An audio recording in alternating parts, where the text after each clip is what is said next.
Ma'am नमस्ते, आपका स्वागत है। आज भाई धर्म के अग्रदूत महात्मा बाप का आज बलिदान दिन यहाँ पे मनाया गया। तो इस तरह से आप किस तरह इस पर्व पे आप किस तरह से संदेश देना चाहते हैं? आज दिव्य आत्मा बाप ने अपना जीवन संपूर्ण मानव जाति के लिए शहादत को स्वीकार किया। इस पर्व पर हम सभी भाई समाज संपूर्ण मानव जाति में एकता हो, शांति हो, समाजों में आपसी भाईचारा हो, लड़ाई झगड़े ना हो, धर्म के नाम पर या आपसी वैमनस्य के आधार पर हम एक दूसरे के जान के प्यासे न बने और सभी मिलजुल कर आगे बढ़ें और अपनी धार्मिक और आध्यात्मिक उन्नति करें। जिस ईरान से बहाई धर्म की शुरुआत हो गई, आगाज़ हुआ था, आज वह ईरान के साथ इजराइल का वार चालू है। अभी समझो वहाँ की सरकार बदलती है ईरान की, तो आप आशा करते हैं कि आपका वहाँ से पुनरुज्जीवित हो या फिर आपको फिर से फाउंडेशन का मौका मिले? सबसे पहले तो हम ईश्वर से कामना करते हैं कि जो ये युद्ध चल रहा है उस शांति के मार्ग पर आए, क्योंकि बहुत सारे बेगुनाह लोग मारे जा रहे हैं, चाहे वो बहाई हों या ना हो या दूसरे धर्म के धर्मावलंबी हों।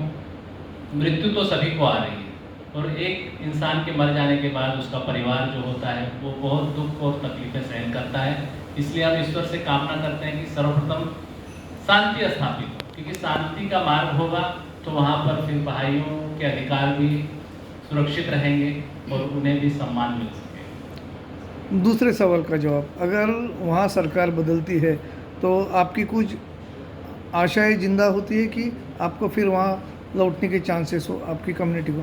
यदि सरकारें बदलती हैं तो हम वहाँ की सरकारों से मांग करेंगे हमारे जो ऐतिहासिक चिन्ह हैं उसे सुरक्षित रखा जाए और वहाँ पर जो बहाइयों के साथ अत्याचार हो रहा है, जैसे उन्हें शिक्षा का अधिकार नहीं वो उन्हें प्राप्त हो, उन्हें संपत्तियाँ रखने का अधिकार हो और उन्हें सताया ना जाए।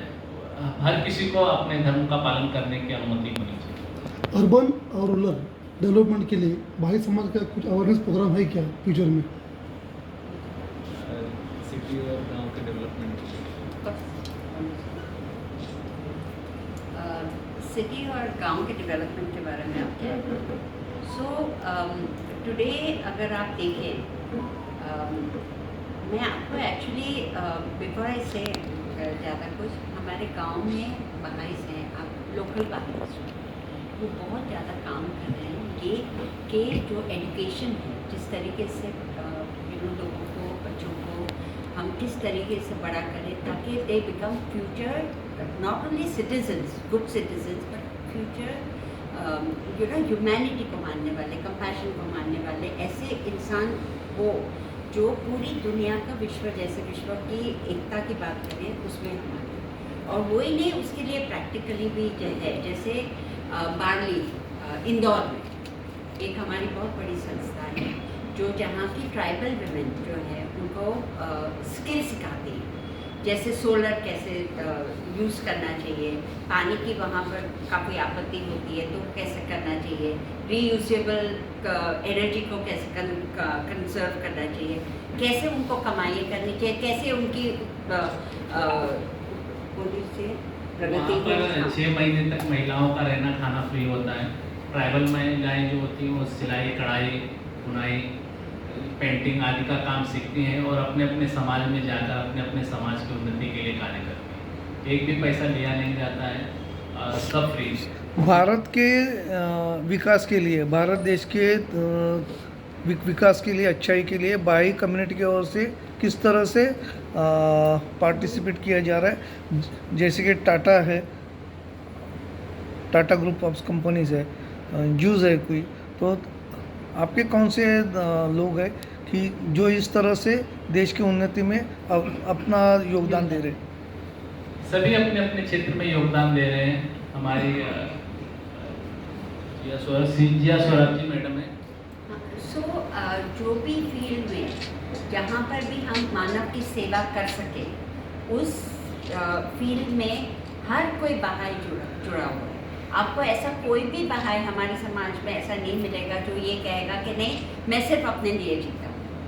वो समाज के ही लिए जीते हैं। और मैं आप लोगों से दरख्वास्त भी दरख्वास्त नहीं कह सकती, लेकिन एक उम्मीद लेके कह सकती हूँ कि कभी भी आपको वक्त मिले तो आप ये इंदौर की जो मैं बात कर रही हूँ, बारली में जो हो रहा है, जहाँ प्राइवेट वुमेन की इतनी प्रगति हो रही है, आप अगर समय निकाल के हमको बता दें तो हम एक बार आपको या वहाँ पर भेज के आप खुद अपनी नज़र से देख सकते हैं। गांव-गांव में जैसे सांगली है, सांगली में कितने सारे एक्टिविटीज़ होते हैं जब बच्चों को पढ़ाया जाता है। उनके स्कूल की शिक्षा, किताबों की शिक्षा हर कोई देता है, स्कूलों में मिलता है, लेकिन ये शिक्षा के कैसे के अच्छा इंसान बनना चाहिए, ये शिक्षा जो है वो हर जगह गांव में हर कोई कितना ही पढ़ा लिखा हो, ये बच्चों को पढ़ाते हैं।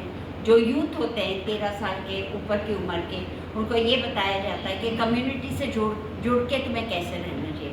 ये नहीं बताया जाता कि अब तुम अपना धर्म छोड़ो और ये हमारा धर्म लो, ऐसा कोई नहीं बताता। सांगली में और हम लोग नहीं बताते। हाँ? सांगली में सांगली में कहाँ पे? कहाँ पे? सांगली पे कहाँ पे? बहुत सी जगह है, गाँव है, छोटे सांगली मेरा छोटे। गाँव, इसके लिए बोल रहा हूँ। आप कहाँ से हैं? सांगली से हूँ। मैं आपको एक इंसान का नाम दे दूंगी, वहाँ पर अच्छा। उसका टेलीफोन नंबर भी दे दूंगी, उसका नाम सदाशिव है। तो आप उनसे मिलिए, आपको बहुत अच्छा लगेगा, बात भी करिए, और फिर जो मैं कहना चाह रही हूँ आपको वो ज़्यादा समझ में आएगा कि वो करते क्या है। मालेगांव में कर रहे हैं, बहुत सारे मालेगांव में है, नासिक में है उनके कार्यक्रम काफ़ी सारे। वहाँ पर जैसे यहाँ पर सेंटर है, वहाँ पर भी है, वहाँ बच्चे आते हैं, यूथ आते हैं, उनको भी सिखाया जाता है कि तुम खुद देखो अपनी कम्युनिटी में कि क्या कमी है। अरे भाई कभी कभी बहुत गंदगी होती है, ये बच्चे खुद निकल के बाहर अपनी साफ करते हैं। अगर उनको ऐसा लगता है कि हमें पेड़ों की ज़रूरत है तो खुद जाके पेड़ लगाते हैं। ये सब बातें सिखाई जाती है बच्चों को, और ये सब बातें जब होती है तभी बच्चों का जो दिल है वो उभर के, उनकी जो इच्छाएं हैं, उनकी जो कामनाएं हैं, जो करते हैं, वो ये सीखते हैं कि हम सिर्फ अपने लिए नहीं जीते, हम पूरे समाज के लिए जीते। और अगर हम समाज तरक्की करेगा तो हमारा देश तरक्की करेगा, दुनिया तरक्की करेगा। जैसा कि आज देव बाप जी का शहादत दिवस है, मौके पर आप देश और दुनिया के आवाम को क्या पैगाम देना चाहेंगे? देश और दुनिया को हम यही पैगाम देना चाहते हैं कि आपस में शांति बनाए रखें, आपस में एकता रहेगी तभी हमारा समाज आगे बढ़ेगा और हमारा परिवार भी आगे बढ़ेगा। और शांति और सुव्यवस्था रखें, आपस के मतभेद जो है वो आपस में ही निपटा लें, उसके लिए लड़ाई लड़ने की जरूरत है। बावला मुख्य उद्देश्य क्या है शांति? मुख्य उद्देश्य ये है कि संपूर्ण मानव जाति में एकता स्थापित और भाईचारा हो, आध्यात्मिक और भौतिक प्रगति हो। भौतिक प्रगति के साथ साथ मनुष्य जो है अपनी आध्यात्मिकता की तरफ भी ध्यान दें और सभी मिलजुल कर रहें और शांति से परमात्मा का कुछ कहना चाहिए। मैं 2 शब्द कहूँ आपसे हिंदी में कोशिश करूँगा। अभी दुनिया में आप हालत देखिए तो दुनिया बीमार है।